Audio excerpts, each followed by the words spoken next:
اگر اللہ کے ساتھ تعلق مضبوط نہیں ہے نا،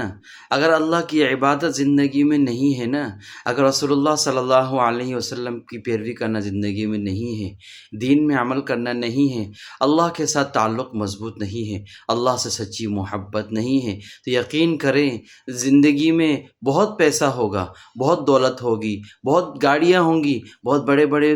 مکانات ہوں گے، سب کچھ موجود ہوگا، دنیا کی تمام طاقت ہوگی، دنیا کی تمام شہرت ہوگی، بہت پیسے ہوں گے، ملینئر ہوں گے، بلینئر ہوں گے، لیکن میں سچ بتاؤں، اللہ کی قسم کھا کے کہتا ہوں، دل بے چین رہے گا، دل بالکل بے چین رہے گا، ہر وقت ایک بے چینی رہے گی، دل ویران رہے گا۔ کیوں؟ کیونکہ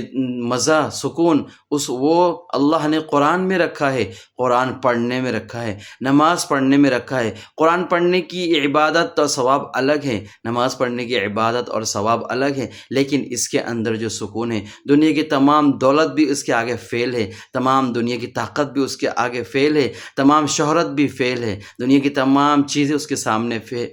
فیل ہے۔ جب انسان نماز پڑھنے لگتا ہے تو نماز پڑھنے میں جو اس کو سکون ملتا ہے، اور اندھیری رات میں کھڑے ہو کر جب تہجد میں قرآن پڑھتا ہے، اندھیری رات میں کھڑے ہو کر جب اللہ کو یاد کرتا ہے اور اللہ کے سامنے دعا کرتا ہے، وہ سکون ملتا ہے۔ دنیا کی تمام طاقت اس کے سامنے فیل ہے، یہ سکون آپ بنا پڑھے اور بنا آپ اس کے پر عمل کرے آپ نہیں سمجھ سکتے۔ یہ اتنا سکون دہ چیز ہے کہ اتنا سکون دہ چیز ہے، کوئی اللہ والا کہتا ہے مجھ سے تمام دولت لے لو، مجھ سے تمام دنیا کی تمام چیزیں لے لو، لیکن مجھے تہجد کی رکعت کے 2 رکعت میں جو سکون ہے مجھے وہ دے دو۔ 2 رکعت تہجد پڑھنے میں جو سکون ہے، دنیا کی تمام سکون اس کے سامنے فیل ہے، دنیا کی تمام طاقت ہیچ ہے، دنیا کی تمام دولت اس کے سامنے فیل ہے۔ اللہ کی طرف اللہ رجوع کرنے میں جو مزہ ہے، جو سکون ہے، نماز پڑھنے میں جو مزہ ہے، جو سکون ہے، قرآن پڑھنے میں جو مزہ ہے، وہ سکون ہے۔ اگر آپ یہ مجھے مخلص سمجھتے ہیں،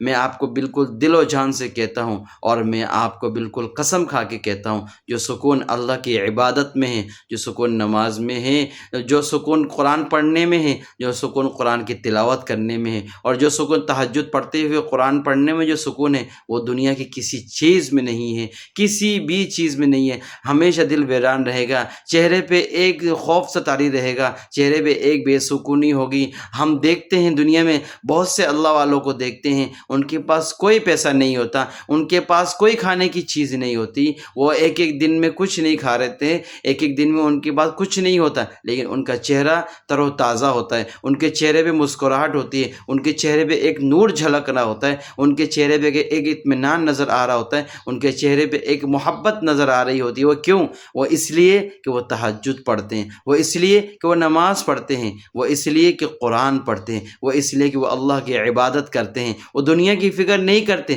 دنیا کا مالک اللہ ہے، رازق اللہ ہے، دنیا کی تمام چیزوں کے اختیارات اللہ کے ہاتھ میں ہیں۔ اگر اللہ چاہے گا تو دنیا کی تمام چیزیں، تمام طاقت، تمام پیسہ، سب کچھ ملے گا، اور اگر اللہ نہیں چاہے گا، اللہ قرآن میں فرماتے ہیں اِن يَنصُرْكُمُ اللَّهُ فَلَا غَالِبَ لَكُمْ وَإِن يَخْذُلْكُمْ فَمَن ذَا الَّذِي يَنصُرُكُم مِّن بَعْدِهِ وَعَلَى اللَّهِ فَلْيَتَوَكَّلِ الْمُؤْمِنُونَ۔ اللہ فرماتا ہے اگر اللہ کسی کو کی مدد کرنا چاہے، اللہ کسی کو دولت دینا چاہے، اللہ کسی کو طاقت دینا چاہے، تو دنیا کا کوئی بھی بندہ، دنیا کی کوئی چیز بھی اس کو روک نہیں سکتی، اور اگر اللہ کسی کو ذلیل کرنا چاہے تو دنیا کی تمام طاقت مل کے اس کو عزت نہیں دے سکتی۔